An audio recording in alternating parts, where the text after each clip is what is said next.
दोस्तों शुरू करने से पहले डिस्क्लेमर की वीडियो सिर्फ और सिर्फ एजुकेशनल पर्पस के लिए है, इन्वेस्टमेंट एडवाइस नहीं है। तो वीडियो देखकर आप सीख सकते हो और इन्फॉर्मेशन को ले सकते हो। पिछले वीडियो को आप जरूर से देख लेना। आज मार्केट क्यों गिरा, क्या सिचुएशन है मार्केट के अंदर, अब इन्वेस्टर्स की क्या स्ट्रैटेजी हो सकती है, बिल्कुल भी मिस मत करना क्योंकि काफ़ी जरूरी है। अब देखिए दोस्तों, आते हैं आईटी कंपनीज के ऊपर, थोड़ा सा डिटेल में देख लेते हैं क्योंकि यहाँ पे काफ़ी लोग गलती करने वाले हैं, तो उसको एक बार अपन चेक कर लेते हैं।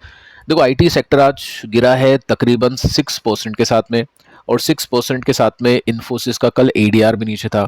तो इन्फोसिस तो गिरा ही गिरा, लेकिन इन्फोसिस बाकी जो कंपनीज उनको भी ले डूबा। अब क्या मंडे को भी इन्फोसिस गिरेगा और बाकी आईटी कंपनीज को ले डूबेगा, उसको चेक कर लेते हैं। यहाँ पे आप नोट कर सकते हैं फर्स्ट की सबसे ज़्यादा जो पिटा है वो इन्फोसिस है, उसके बाद में परसिस्टेंट है, उसके बाद में एचसीएल टेक है, कोफोर्स है, एलटीएम है, टीसीएस है। क्वेश्चन आपके ये आते हैं कि सर परसिस्टेंट के रिजल्ट कैसे हैं, अच्छे हैं या ख़राब है। और क्योंकि ऑब्वियस है कि खरीदना होगा इन्वेस्टर्स को। लेकिन देखिए दोस्तों, एक चीज़ मैं आपको बता देता हूँ, परसिस्टेंट के रिजल्ट अच्छे हैं, लेकिन होता क्या है कि अब जो आईटी कंपनीज के स्टॉक्स नीचे आ रहे हैं वो Q4 के लिए नहीं, वो Q1 के लिए और अगले कुछ और क्वार्टर्स के लिए नीचे आ रहे हैं। ऐसा क्यों? माना परसिस्टेंट के नंबर्स अच्छे हैं, लेकिन उसकी वैल्यूएशन भी ज़्यादा है। और अगर आईटी कंपनीज, जो बड़ी आईटी कंपनीज है, वो अपने गाइडेंस को ख़राब देना शुरू करेगी तो ऑब्वियस है टोटल आईटी कंपनीज के स्टॉक्स नीचे आएंगे। तो परसिस्टेंट इन कंपनीज में से बेटर चॉइस हो सकती है। लेकिन अगर आप ये सोच रहे हो कि बाकी सारी कंपनीज नीचे गिरेगी, परसिस्टेंट ऊपर जाएगा, तो वो पॉसिबल नहीं है।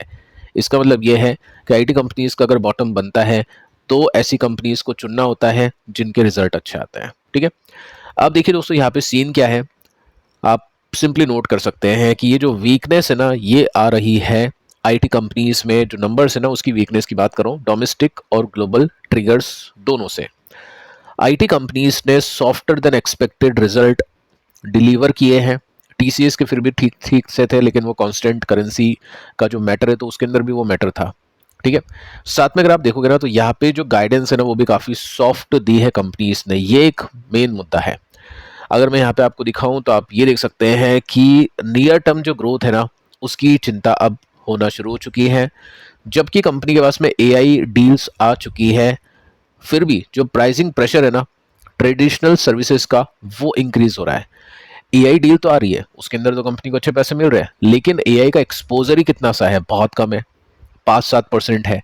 जो 95% काम है, जो ट्रेडिशनल सर्विसेज वाला काम है, उसके ऊपर प्राइसिंग प्रेशर इंक्रीज हो रहा है, तो कंपनी के प्रॉफिट के मार्जिन घट रहे हैं। वो तो डॉलर बढ़ गया इसलिए थोड़ा सा ठीक हो गया माहौल, अदरवाइज कोर जो कंपनी का रेवेन्यू है या प्रॉफिट है ना, वो डिफ्लेशन मोड में है, यानी वो नीचे जा रहा है। ठीक है, यहाँ पे आगे आप देख सकते हैं कि ऐसा कहा गया है, जिससे मैं भी अग्री करता हूँ, कि फिलहाल जो ट्रेंड है वो वीक है। टेक्निकल्स पे अपन उसको चेक करेंगे। आईटी कैटेगरी क्लियर अभी के समय डाउन ट्रेंड के अंदर है। कोई भी स्ट्रॉन्ग साइन नहीं है बॉटम बनने का यट, यानी अभी। बॉटम कैसे बनता है, हमने निफ्टी के भी बॉटम को देखा था, आईटी के भी बॉटम को आगे चल के देखेंगे। बॉटम का अभी कोई साइन नहीं है। शॉर्ट टर्म इन्वेस्टर्स को अवॉइड करनी चाहिए और फॉलिंग नाइफ को कैच नहीं करना चाहिए। जो चीज़ आपको पिछले वीडियो में मैंने आपको निफ्टी के लिए कहा था या टोटल मार्केट के लिए कहा था, सेम सिचुएशन यहाँ पे आईटी के लिए भी अप्लाई हो जाती है। यहाँ पे दोस्तों निफ्टी आईटी के चार्ट को देखें। ये मैं किसी कंपनी के चार्ट को नहीं दिखा रहा हूँ, कंपनी के चार्ट को आगे देखते हैं। बाकी अगर पूरी आईटी सेक्टर के चार्ट को देखें तो फाइनली अब ये बॉटम पे आने की तैयारी में है। बॉटम नहीं बोलूँगा, ये सपोर्ट बोलूँगा। बॉटम तो हो सकता है इससे भी नीचे बने या इससे ऊपर बन जाए, लेकिन आप देखोगे ना तो यहाँ पे जो ट्रेंड है वो सॉलिडली नेगेटिव है। बड़ी गिरावट होती है, थोड़ा सा ऊपर, उसके बाद में गिरावट, थोड़ा ऊपर, उसके बाद में नीचे। तो ट्रेंड जो यहाँ पे बुलिश था वो अब कंप्लीटली बेरिश हो चुका है। इसका मतलब आईटी कंपनीज आपको सस्ते में मिल सकती है आगे भी। अगर मैं कुछ फंड्स की बात करूँ, जैसे कि पराग पारिक फंड है, वो टीसीएस में हैवीली इन्वेस्ट कर रहा है, और उनके पीछे का रीज़न ये है कि एआई कंपनीज की जो ग्रोथ है, उसका जो काम है, उसकी जो सपोर्ट है, वो ट्रेडिशनल सर्विसेज करने वाली है। अब वो कितने सही है कितने नहीं है आगे की बात है। तो अगर आपके पास भी स्ट्रॉन्ग कन्विक्शन ऐसा है तो डेफिनेटली वो लोग इन्वेस्ट करें आईटी कंपनीज में। अगर नहीं है तो फिर मार्केट को जो करना है वो करने देना चाहिए, और मार्केट का जो बॉटम है उसको चेक करना चाहिए कि आईटी कंपनीज को मार्केट अब इस रिजल्ट के बाद में कहाँ पे वैल्यू करता है। क्योंकि आपके सोचने से, मेरे सोचने से कुछ होगा नहीं। मार्केट जो करना चाहता है वो करेगा, तो बेटर ये है कि उसको देखें और उस हिसाब से चीज़ों को एग्जीक्यूट करें। अब देखिए दोस्तों, यहाँ पे आप आगे देखोगे ना तो इन्फोसिस का एडीआर अभी भी 3% के साथ में क्रैश है। इसका मतलब क्या है कि मंडे को भी आईटी कंपनीज के स्टॉक्स में तबाही हो सकती है, उसकी वजह से पोर्टफोलियो भी नीचे आ सकता है। ठीक है, अगर मैं विप्रो के स्टॉक के एडीआर की बात करूं तो ये इतना नीचे नहीं है, यानी मंडे को भी जो पिटाई करवाएगा वो इन्फोसिस ही करवाएगा। ऐसा क्यों? फर्स्ट, अगर आप देखोगे तो आज के दिन एफआईज ने कितना माल बेचा? आज के दिन एफआईज ने बेचा है 8,800 करोड़, यानी एफआईज की जो सेलिंग है वो इतनी ज्यादा बढ़ चुकी है कि ये 20 से लेकर 23 की सेलिंग कुछ नहीं दिख रही है। मैंने आपको पिछले वीडियो में कहा था कि एफआईज ने पिछले 4 दिनों के अंदर जो बिकवाली की है उसमें 8,300 करोड़ रुपीस का माल बेचा है टोटल। लेकिन आज एक ही दिन में ये टोटल माल जितना था उतने से भी ज्यादा का माल बेच दिया। इसका मतलब पैसे कहां से निकले हैं? आईटी कंपनीज में से निकले हैं। ठीक है, तो एफआईज इतना अग्रेसिवली क्यों इन्फोसिस या क्यों आईटी कंपनीज को बेच रही है? पहली चीज तो आप ये देख सकते हैं कि इनके नंबर्स अच्छे नहीं है, गाइडेंस वीक है। सेकंड चीज, अगर आप देखोगे ना, जैसे आईटी कंपनीज में अगर मैं सबसे पहले इन्फोसिस की बात करूं, उसके बाद में एलटीएम की भी बात करेंगे, क्योंकि कल इनके रिजल्ट आए थे, तो रिएक्शंस के बाद में एक बार अपन इनको चेक कर लेते हैं टेक्निकली फंडामेंटली। तो इन्फोसिस 7% के साथ में नीचे, 17 की वैल्यूएशन, डिविडेंड यील्ड अच्छी है, डेफिनेटली डिविडेंड इन्वेस्टर्स को देखना चाहिए, क्योंकि अगर स्टॉक सस्ते में मिलता है, नीचे आता है, तभी वो यील्ड अच्छी होती है, और सही प्राइस पे अगर आप लोगे तो फिर डिविडेंड का फायदा मिलेगा। कैपिटल एप्रिसिएशन नहीं सोचना चाहिए, डिविडेंड सोचना है तो फिर वेल एंड गुड।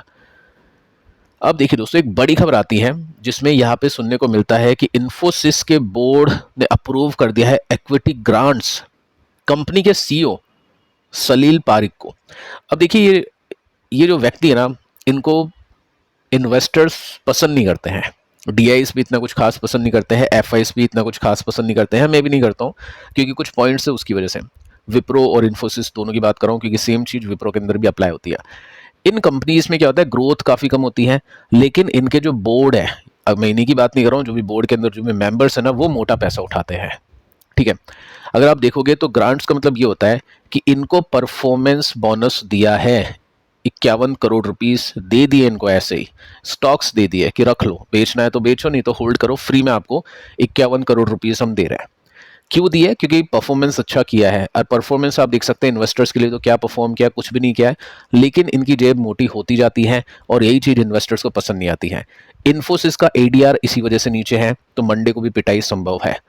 अगर मैं थोड़ा सा और डीपली दिखाऊं इन व्यक्ति के बारे में न्यूज़ कि क्यों इन्वेस्टर्स इनको पसंद नहीं करते हैं, इंक्लूडिंग मी, तो एक रीज़न दोस्तों ये भी है, 2019 में शायद आप मार्केट में नहीं होगे, लेकिन मैं था, तो उस समय की न्यूज़ मैं आपको यहाँ पे दिखाता हूँ, और उसके अंदर आप सिंपली नोट कर सकते हैं कि इन्फोसिस ने जांच पड़ताल शुरू की थी अनएथिकल प्रैक्टिस की, जो कि सीईओ ने यानी सलील पारिक ने की थी।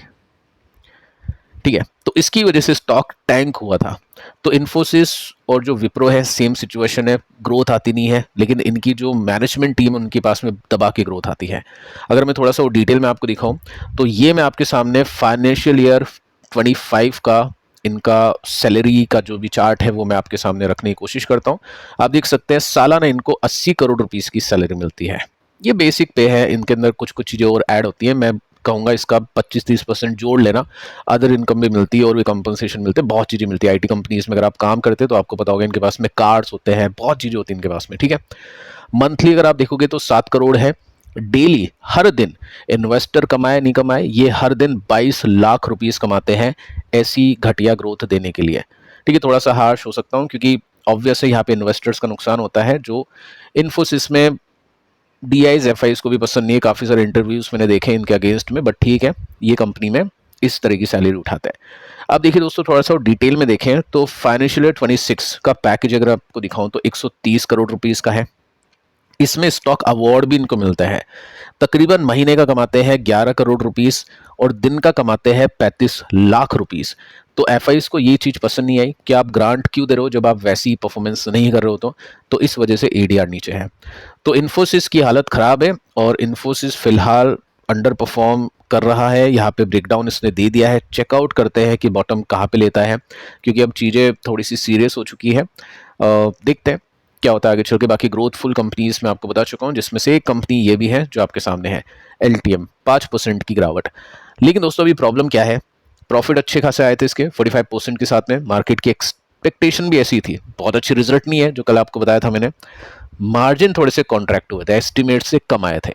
अब वही प्रॉब्लम है कि मार्जिन आगे भी कम हो गए, क्योंकि ट्रेडिशनल जो सर्विस है उसके ऊपर प्रेशर आ रहा है। एआई जो भी ये ग्रोथ कर रही है company, well and good, but exposure ही कम है काफ़ी। 90% काम तो ट्रेडिशनल आईटी सर्विसेज का है, उसके मार्जिन कम हो गए तो फिर कैसे कंपनी प्रॉफिट बनाएगी। ठीक है, एक रीज़न ये है। सेकेंड रीज़न आप देखोगे तो यहाँ पे गाइडेंस कंपनी ने दी है 9:04 पर सुबह, और इसके अंदर आप देख सकते हैं कंपनी ने गाइड किया है कि मैं कुछ भी नहीं बताऊंगा कि आगे क्या होगा। आसान भाषा में मैंने आपको बोल दिया। एग्जैक्टली अगर मैं आपको दिखाऊं तो यहाँ पे बोल रखा है कि कंपनी प्रोवाइड नहीं करेगी स्पेसिफिक न्यूमेरिकल गाइडेंस, यानी हमको नहीं बताया कितने % की ग्रोथ हम आपको देंगे। मैनेजमेंट कॉन्फिडेंट है, वो तो चलो बोलेगा।